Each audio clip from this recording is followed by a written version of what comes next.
Mari bersyukur buat salib Kristus. Haleluya. Hinara lama sekitiara lama ya sande.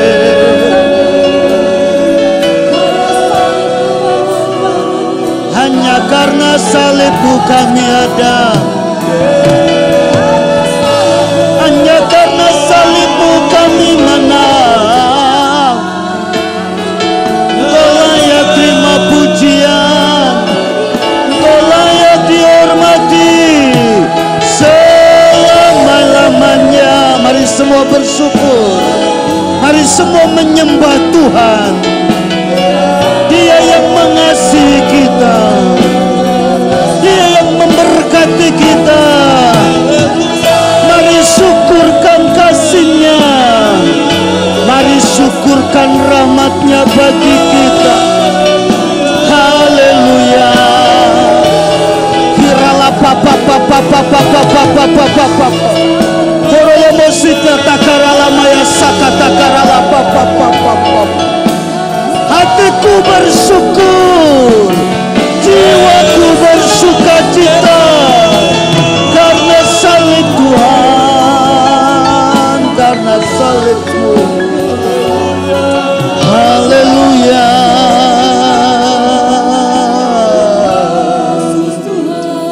Haleluya.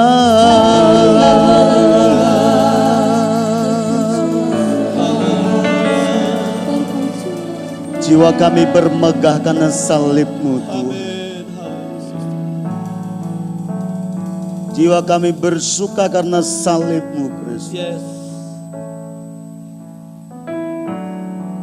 Biarkan kami bersyukur. Biarkan kami memuji-muji nama-Mu. Sebab rahmat-Mu yang ajaib. Ku beri hormat pujian,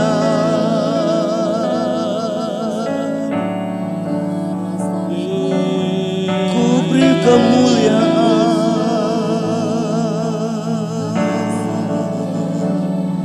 Haleluya.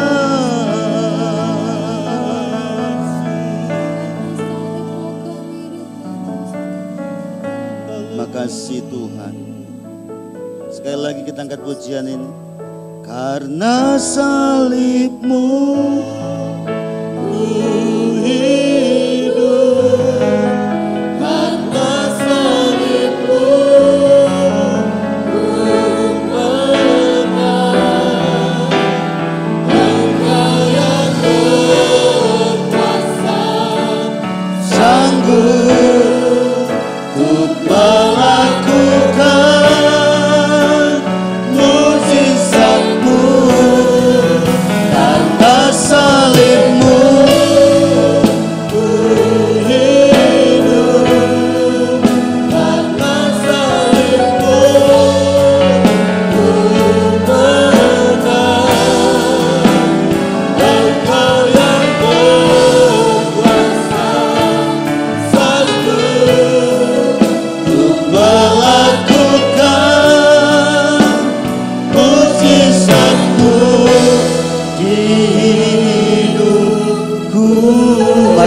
tangan yang meriah buat Tuhan kita.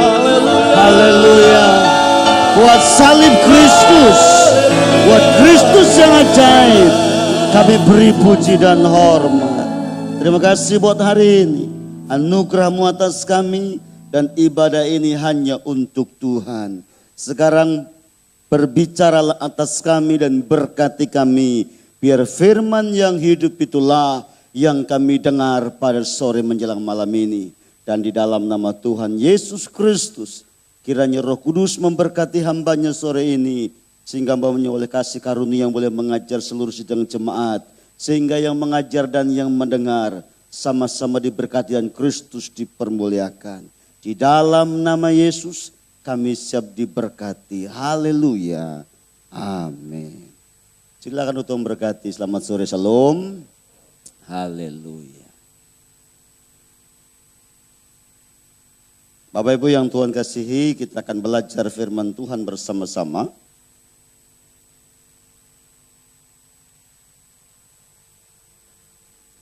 Selama 40 hari setelah Kristus bangkit dari antara orang mati dan sebelum Kristus naik ke surga, maka Alkitab mencatat lebih dari 12 kali Yesus menampakkan diri.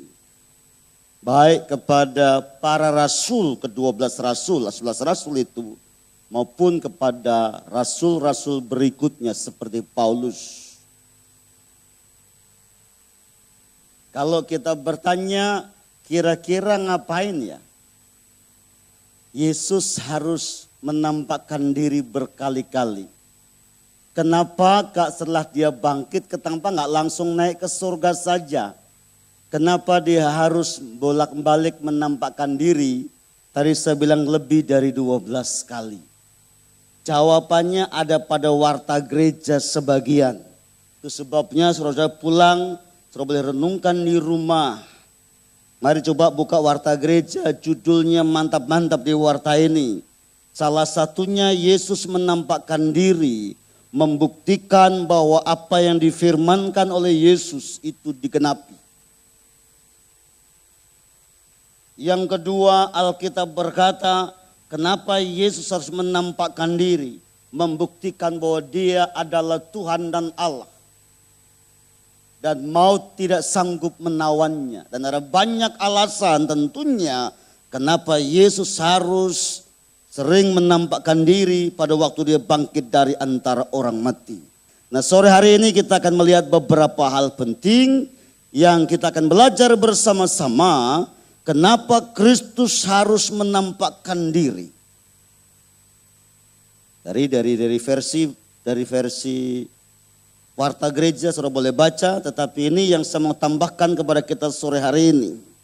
Berkali-kali Kristus menampakkan diri dengan maksud yang pertama, bahwa kasih, perhatian serta pemberian Yesus sebelum dan sesudah dia bangkit itu tetap sama. Mari kita baca Alkitab kita bersama-sama di dalam kitab Yohanes pasal 21. Saya akan menerangkan kebenaran ini supaya kita mengerti firman dan kita pulang diberkati Tuhan. Yohanes pasal 21, kenapa Yesus menampakkan diri? Alasan yang saya mau angkat sore hari ini karena kasih kemurahan perhatian Yesus itu tidak pernah berubah sebelum dia mati, bahkan sesudah dia bangkit dari antara orang mati. Mari kita buka kitab Yohanes pasal 21 ayat yang ke-5 dan ayat yang ke-6. Ayat yang ke-5 dan ayat yang ke-6. Perikop ini gak usah dibaca semua. Saya percaya saudara-saudara hafal ayat ini.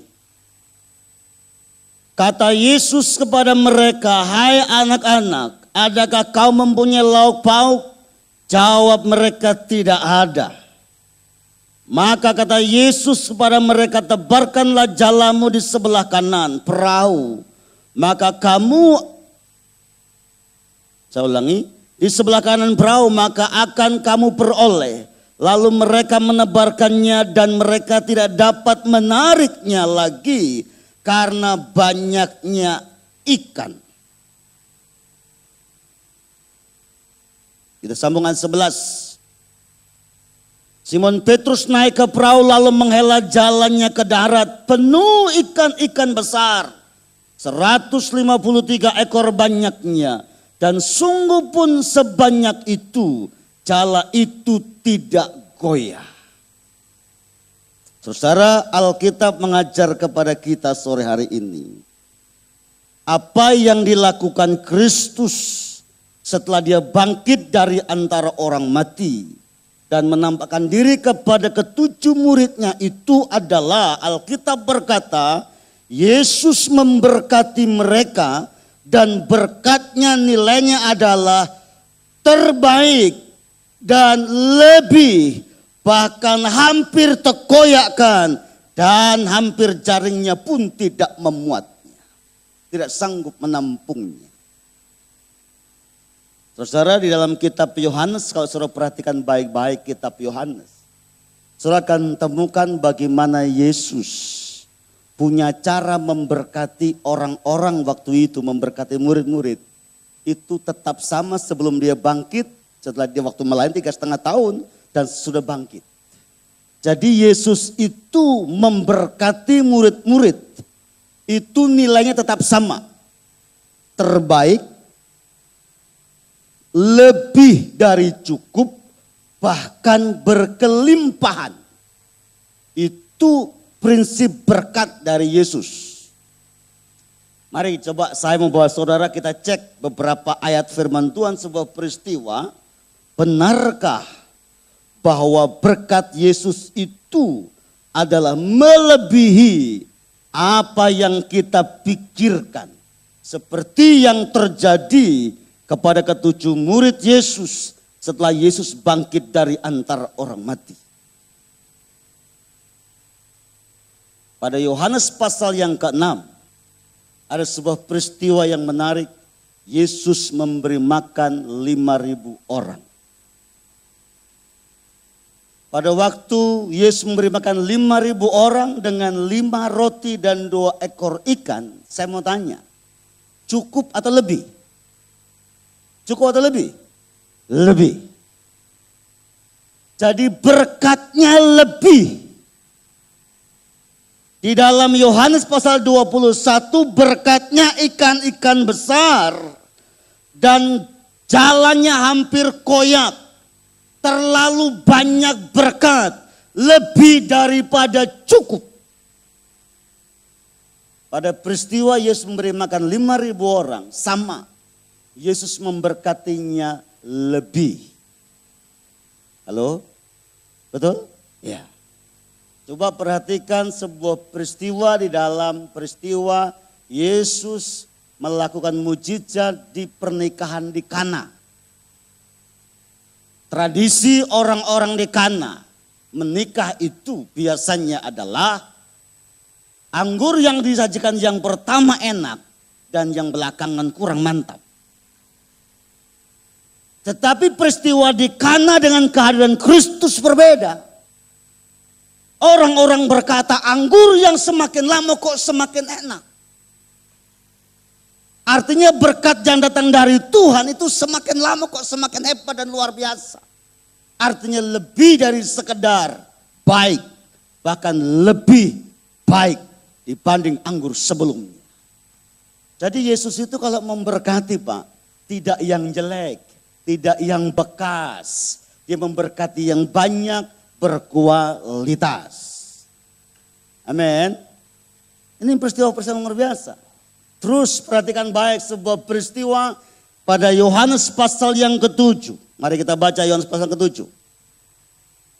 Supaya kita ini betul-betul memahami firman Tuhan sore ini. Yohanes pasal yang ke-7. Ayat yang ke-37.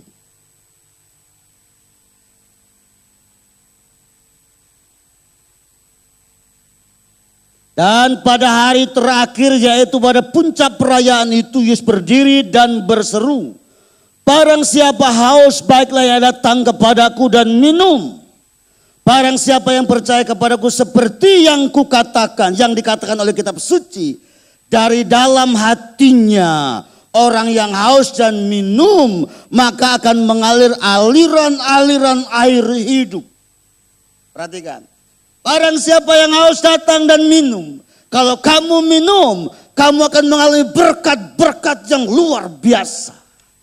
Hebat. Sekali lagi, Yesus berbicara jumlah berkat yang besar.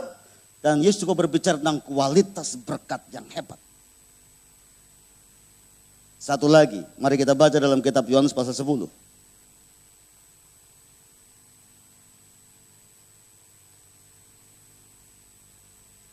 Yohanes pasal yang ke-10.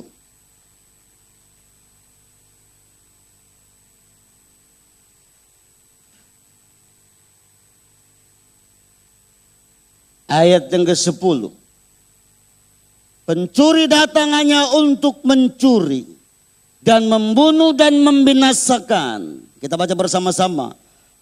Aku datang supaya mereka mempunyai hidup dan mempunyai dalam segala berkelimpahan. Terus saudara dengar baik ya. Ini penting. Jadi sebenarnya Tuhan itu ingin memberkati kita lebih. Yang setuju bilang amin. Betul. Dan berkualitas lagi. Pada waktu Petrus gagal semalam-malaman bersama teman-temannya. Tuhan berkata, tebarkan jalamu Petrus. Dan dia memperoleh berkat yang lebih dan lebih dan lebih. Bukankah ini yang kita harapkan dalam hidup sehari-hari? Saya berharap Tuhan berkati hidup saya lebih dari apa yang aku butuhkan. Betul? Nah, coba mari kita renungkan. Bagaimana caranya supaya berkat itu menjadi lebih. Dan tentunya menjadi lebih dan lebih dan lebih. Seperti yang diciptakan dalam Alkitab. Coba saudara perhatikan baik-baik dari peristiwa-peristiwa yang saya sampaikan tadi. Berkat menjadi lebih karena ada penyerahan total kepada tangan yang lebih berkuasa.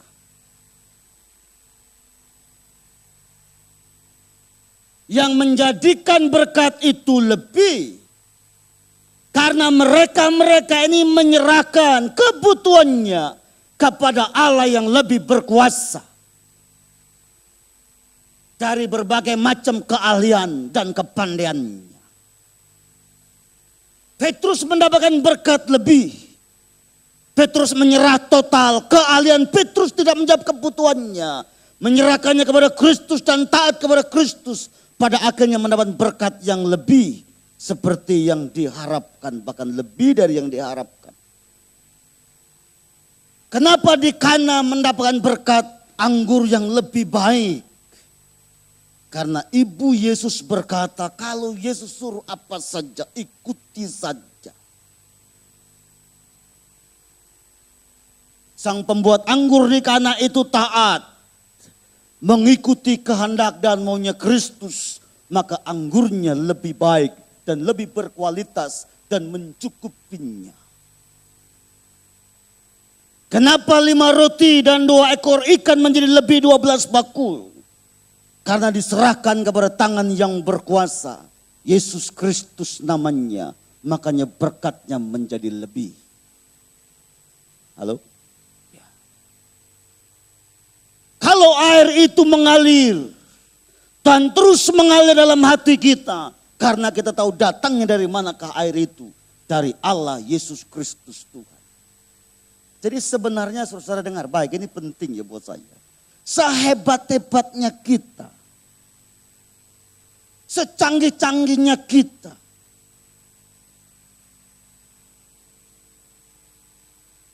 Kalau mau hidup dalam berkelebihan, berkelimpahan. Kita hanya berkata, Tuhan ini kemampuanku. Selebihnya engkau yang bekerja di dalam hidupku. Halo? Ini yang Yesus mau ajarkan. Jadi peristiwa Yesus menampakkan diri, mau mengingatkan. Apa yang terjadi kepada Petrus waktu dia memancing ikan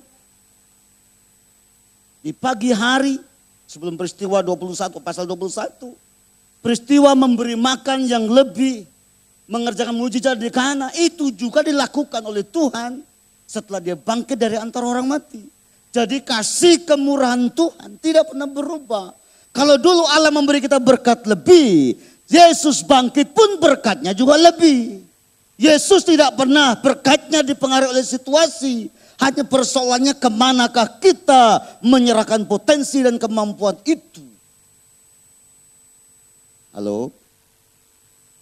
Saudara pengen berkat lebih? Atau cukup-cukup aja? Saya pengen lebih saudara. Saya pengen punya berkat yang lebih. Sebab ini metode Allah. Kalau berkatnya lebih, maka kita bisa membantu pekerjaan Tuhan. Kita bisa memberkati orang lain. Kita bisa memberkati orang-orang yang kekurangan. Amin. Kalau berkatnya lebih. Halo? Ya. Saya belajar Alkitab. Saya menemukan sebuah kebenaran. Tuhan itu tidak pernah memberkati kita dengan bahasa kurang sebenarnya.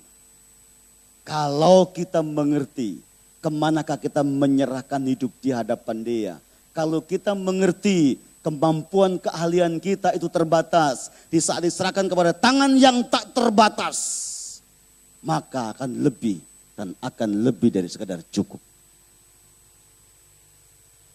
Halo? Amin? Ya. Coba tanya kanan kirinya dulu. Kamu mau lebih atau mau yang biasa-biasa aja? Haleluya. Kalau menerima itu suka yang lebih. Kalau memberi pasti yang kurang-kurang gitu. Itu saudara, hebatnya Tuhan tuh di situ loh. Tuhan itu luar biasa. Dia memberkati kita itu dengan bahasa yang seperti itu. Jadi sekali lagi kenapa Tuhan harus menampakkan diri kepada murid-muridnya. Karena Tuhan ingin membuka wawasan mereka bahwa apa yang dialami sebelum Yesus bangkit dan mati. Dan sudah Yesus bangkit dan mati itu berkatnya sama. Itu yang hebat dan luar biasa. Yang kedua saudara, mari kita perhatikan ayat Yohanes, kitab Yohanes tadi.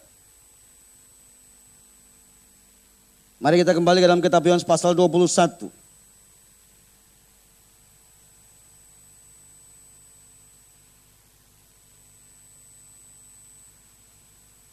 Ayat yang ke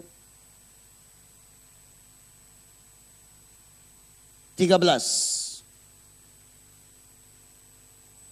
Yang kedua.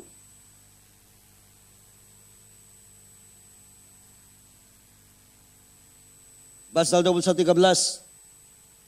Yesus maju ke depan, mengambil roti dan memberikannya kepada mereka, demikianlah juga ikan itu.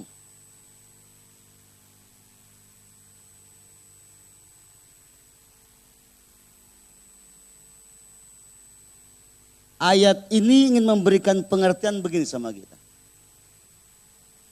Yesus itu sesudah bangkit dari antara orang mati dan sebelum dia mati, dia tetap punya nilai yang sama. Namanya nilai itu adalah nilai melayani. Nih, jadi sebenarnya Tuhan mau mengajar kepada para murid waktu itu. Seolah-olah berkata begini, sekalipun aku sudah mengenakan tubuh kemuliaan, sekalipun aku sudah dipermuliakan oleh Bapa, dan aku mengenakan tubuh kemuliaan, tetapi nilai dalam hidupku yang namanya melayani tidak pernah berubah. Saudara, biasanya orang itu, manusia itu biasanya kalau semakin tinggi pangkatnya, semakin banyak duitnya, rumahnya semakin bagus, pokoknya harga dirinya semakin naik lah kira-kira begitu. Biasanya semakin membatasi pergaulan. Semakin lama biasanya kalau orang semakin wah gitu, kalau orang dunia ini ya, semakin wah udah hidupnya udah diberkati lebih banyak. Biasanya nih orang-orang dunia, ini kalau orang dunia, dia semakin dihormati dan semakin tinggi semakin dihormati. Dan biasanya semakin lama minta dilayani. Gitu. Dulu waktu masih menjadi sales, bisa rame-rame makan satu kampung di warteg di bawah pohon. Udah jadi sales manager, sudah mulai membatasi dengan teman-teman saja yang pakai mobil. Terus lama-lama karena sudah pengalaman banyak, dia mulai buka usaha.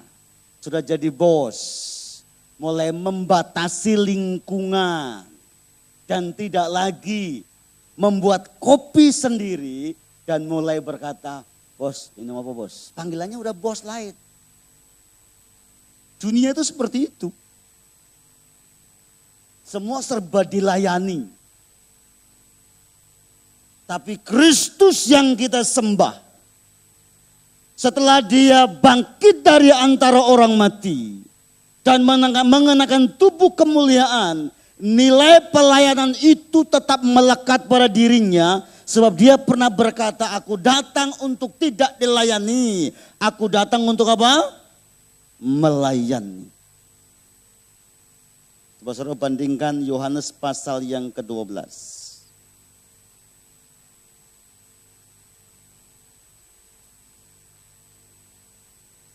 Yohanes pasal 13.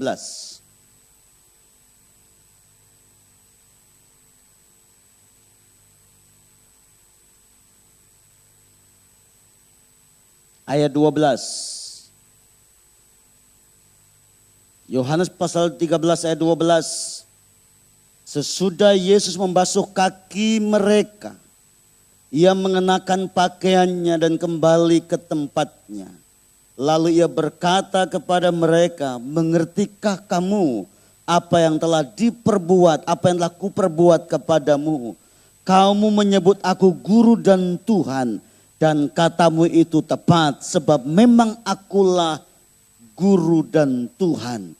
Jadi jikalau aku membasuh kakimu, jadi jikalau aku melayani kamu, aku yang adalah Tuhan dan guru melayani kamu, maka kamu pun wajib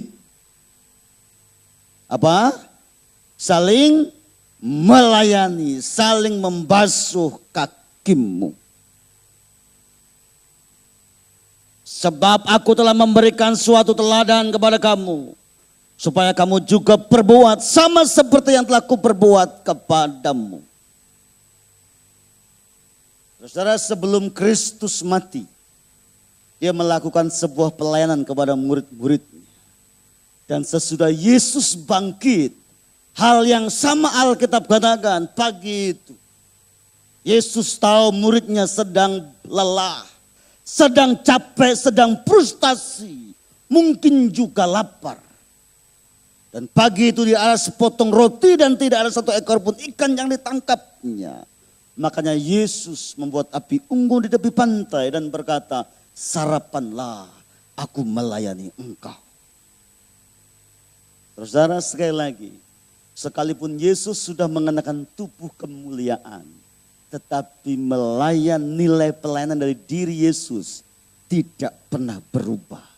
Inilah contoh, inilah teladan dari Kristus Tuhan dan Raja kita. Bahkan Alkitab berkata, dia yang ada di surga menjadi imam, menjadi pengantara, bersafaat, berdoa dan menangis buat gerejanya. Kerjanya apa? Melayani kita. Apalagi dia sedang membuat rumah yang cantik. Dia sedang membuat rumah yang elok untuk siapa? Mempersiapkan dirinya buat kita. Dia sedang melayani kita. Kalau Yesus yang adalah Tuhan, kalau Yesus yang adalah guru, kalau Yesus yang telah dipermuliakan, masih sanggup melayani para murid-murid. Harusnya kita ini orang-orang percaya, harus sama-sama saling melayani dan saling membasuh. Setuju? Halo, amin? Maunya kita dilayani ya? Kayaknya kalau dilayani kayaknya jadi bos gitu ya, kayaknya enak gitu ya.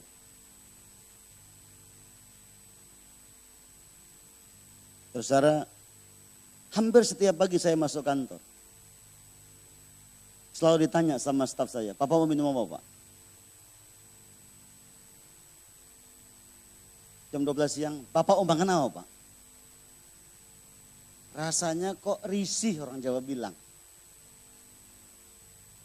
Sudah tahu risih? Rasanya kok enggak nyaman hidup saya. Nanti jam 3 sore, Pak mau snack apa Pak? Rasanya kok enggak biasa gitu ya.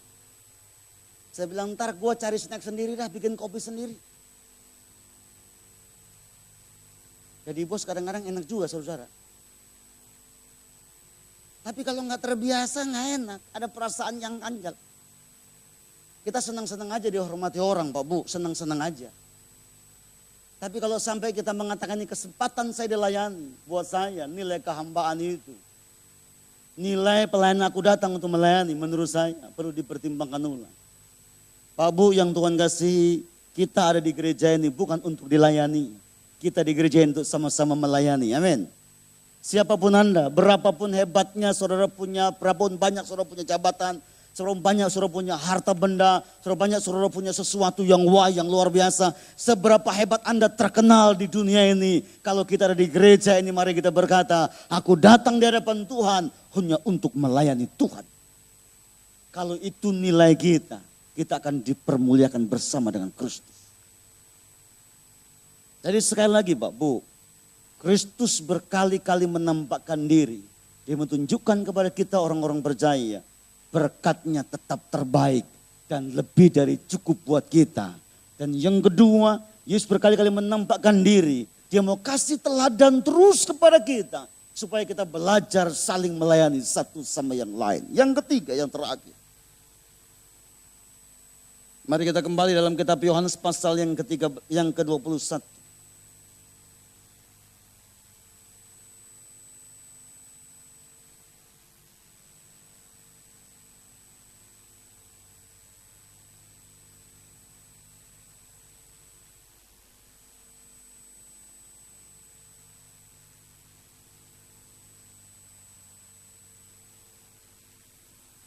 Untuk apa Kristus kembali menampakkan diri kepada murid-muridnya? Alasan yang ketiga, dia ingin kembali mengingatkan bahwa panggilan mereka adalah panggilan mengikut Kristus dan menjadi penjala manusia. Perhatikan kitab Yohanes pasal 21 ayat yang ke-15 sampai ayat yang ke-19. Kita baca saja pada ayat yang ke-19. Dan hal itu dikatakannya untuk menyatakan bagaimana Petrus akan mati dan memuliakan Allah. Perhatikan, ini penting buat kita. Yesus datang mengingatkan Petrus. Dia menyatakan dan mengingatkan kembali. Dia dipanggil untuk mati dan memuliakan Kristus. Sesudah mengatakan demikian, ia berkata kepada Petrus, ikutlah aku. Saudara dengar baik. Panggilan Yesus Kristus terhadap murid-murid adalah panggilan yang pertama, panggilan penyelamatan. Panggilan yang kedua adalah panggilan pelayanan. Dua panggilan ini harus tetap ada pada diri Petrus dan para murid.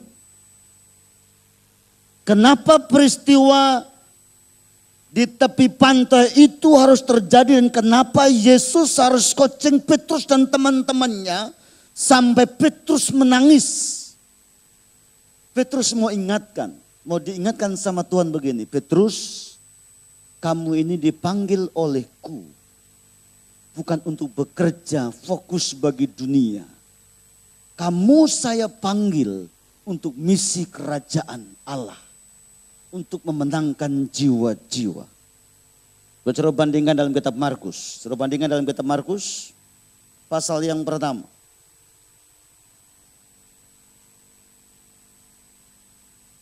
Ayat yang ke-17.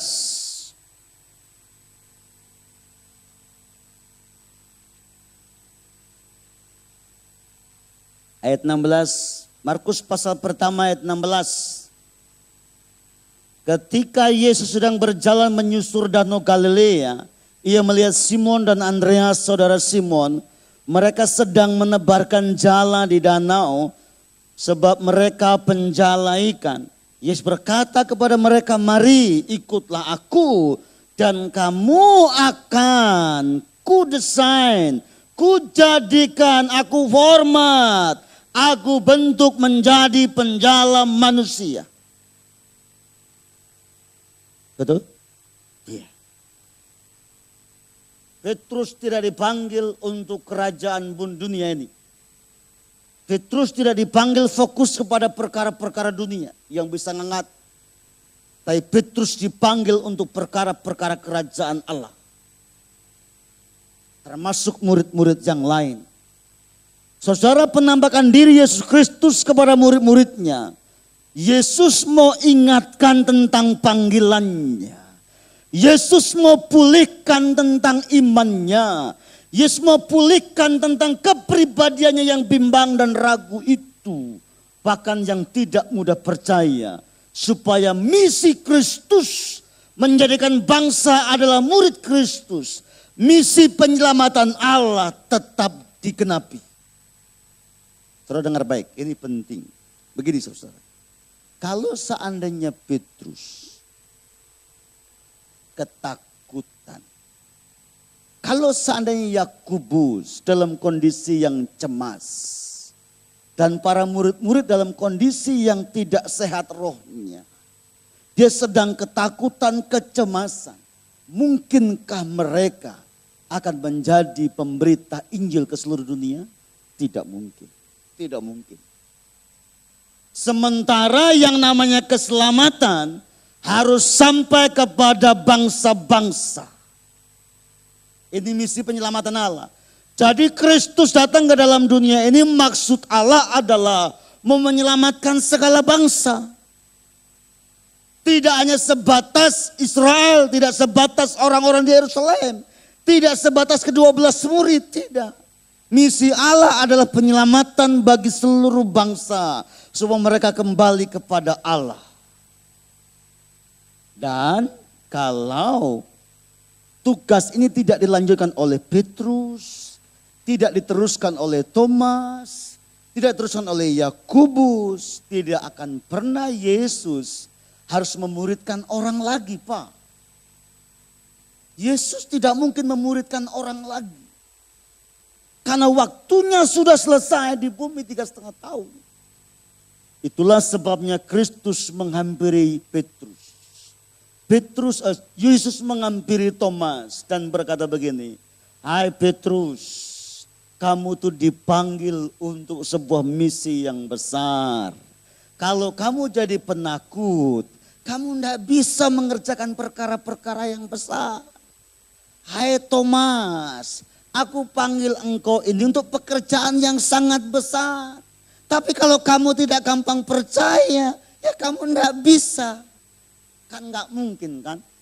Thomas berkhotbah begini, "Saudara, percayalah Yesus itu Tuhan. Dia bangkit dari antara orang mati." Terus orang bertanya, Om Thomas, yakin nggak Yesus bangkit? Nggak tahu, gue juga nggak percaya. Kira-kira gimana itu? Itu sebabnya hari itu, saat itu, peristiwa itu, Yesus menjumpai para wanita ingin membangkitkan semangat panggilannya. Secara khusus Yesus menjumpai Thomas dan berkata, "Tusukkanlah jarimu di tanganku dan jangan tidak percaya lagi." Kepada orang-orang murid-murid yang sedang ketakutan dalam sebuah ruangan, Alkitab berkata, Yesus berkata, "Damai sejahtera ku berikan kepadamu. Kekuatan surgawi aku berikan kepadamu. Jangan tidak percaya lagi." Kepada orang yang pulang dari yang menuju ke Emmaus, Tuhan berkata, "Apa yang kau perbincangkan?" Dia sedang memperbincangkan Tuhannya yang mati dicuri orang dan lain sebagainya. Jangan tidak percaya lagi. Aku yang makan bersama kamu, akulah Tuhan. Dia pulang ke Yerusalem dan bersemangat luar biasa. Terdengar, orang-orang yang dijumpai oleh Yesus pada waktu Yesus menampakkan diri berkali-kali, spiritnya berbeda.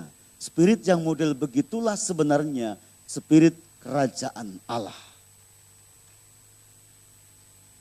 Tidak mungkin Injil sampai ke seluruh dunia kalau diberitakan dengan orang yang tidak percaya. Tidak mungkin Injil sampai ke ujung bumi kalau diberitakan oleh orang yang penakut. Saudara, dengar ya. Thomas itu matinya di India. Di oven lagi. Bisa kita oven? Yang di oven apa ya? Hah? Ya.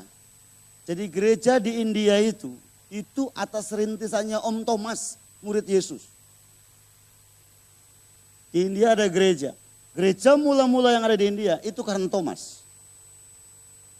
Saudara bisa bayangkan, dari Yerusalem sampai ke India. Dan muncul gereja pertama kali di India. Itu bukan Thomas yang bimbang, yang tidak percaya. Itu Thomas yang dipulihkan. Itu Thomas yang berjumpa dengan Kristus pada waktu Kristus menampakkan diri kepadanya. Kalau Thomas tidak percaya, jangankan sampai India. Di tempat saja nggak percaya, kok bagaimana mungkin sampai ke India. Betul? Petrus orang yang bimbang, orang yang ngomong gede, menjadi seorang pahlawan yang hebat, khotbah 3.000 orang bertobat. Itu karena dia berjumpa dengan Yesus. Dampak dari sebuah penampakan Kristus yang berulang-ulang itu. Saudara, jadi Kristus berkali-kali menampakkan diri kepada murid-muridnya. Karena Kristus ingin pekerjaannya terus berjalan dan dikerjakan oleh orang-orang yang punya gairah kerajaan Allah. Karena Kristus ingin pekerjaannya terus berjalan dikerjakan oleh orang-orang yang memiliki kepercayaan yang luar biasa. Karena Kristus ingin keselamatan yang telah dimulai oleh Kristus diteruskan oleh para rasul. Rasul-rasul yang punya iman yang mantap. Jadi jangan pernah kita menjadi seorang hamba Tuhan yang mantap, pelayan yang mantap. Kalau kita dalam kebimbangan. Jangan pernah kita menjadi orang-orang yang akan melakukan banyak mujizat, perkara-perkara ajaib. Kalau kita tidak percaya sepenuhnya kepada Kristus Tuhan yang memanggil kita. Yesus hanya akan pakai orang-orang yang percaya sepenuhnya kepadanya. Yesus hanya pakai orang-orang yang tidak bimbang. Yesus hanya pakai orang-orang yang punya komitmen dan gairah dengan pelayanan yang luar biasa. Orang-orang yang bimbang, orang-orang yang tidak percaya, orang-orang ya setengah hati, orang-orang yang cemas, tidak akan dipakai Tuhan, tidak akan dipakai Tuhan. Itu sebabnya sore ini saudara, jumpai Tuhanmu dan berkata, teguhkan imanku, pulihkan aku supaya aku tetap bisa mengemban misi kerajaan Allah di bumi ini. Halo? Ya.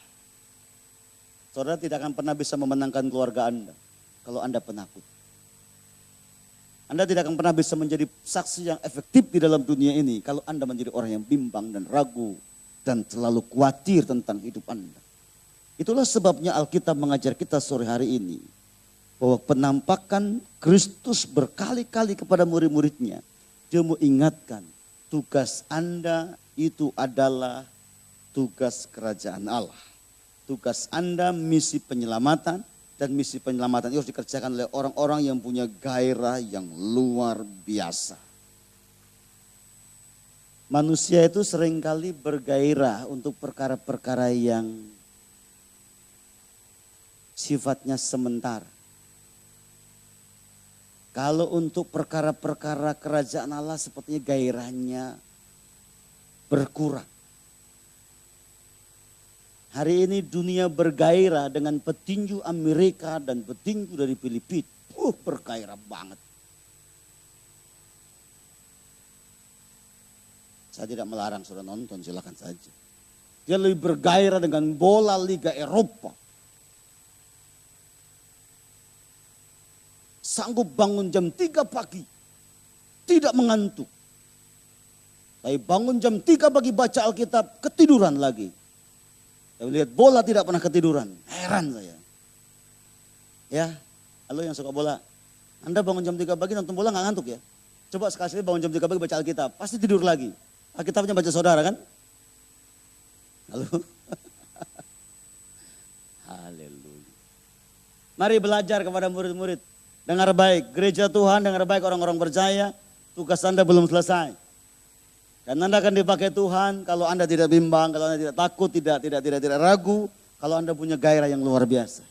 Itu sebabnya Alkitab berkata dalam kitab Yohanes pasal yang terakhir, dengan dipulihkannya Petrus, dengan diberikan spirit yang baru buat Petrus, Alkitab berkata, Petrus memuliakan Allah dalam kematiannya. Luar biasa. Tuhan ingin kita hidup dan mati hanya untuk Kristus. Amin. Anda akan bisa lakukan itu kalau saudara mengerti tentang kuasa kebangkitan Kristus dan penambahan Kristus itu membawa kita bergairah dengan luar biasa. Kiranya 3 hal ini melengkapi firman Allah dalam renungan di dalam warta gereja kita. Bahwa Kristus sekali lagi menampakkan diri berkali-kali kepada muridnya. Salah satu yang kita renungkan adalah perbuatan, perhatian dan berkat Kristus tetap lebih dan yang terbaik. Yang kedua, Alkitab mengajar kepada kita bahwa teladan melayani itu menjadi corak kita orang-orang percaya sebagaimana Kristus meneladani, menjadi teladan buat kita. Dan yang ketiga, mari mengertilah bahwa tugas Anda dalam dunia ini belum pernah selesai. Karena itu kerjakan dengan spirit yang luar biasa, dengan keberanian dan dengan kemantapan yang luar biasa. Seperti yang Yesus kerjakan. Tuhan memberkati kita semua. Amin. Haleluya.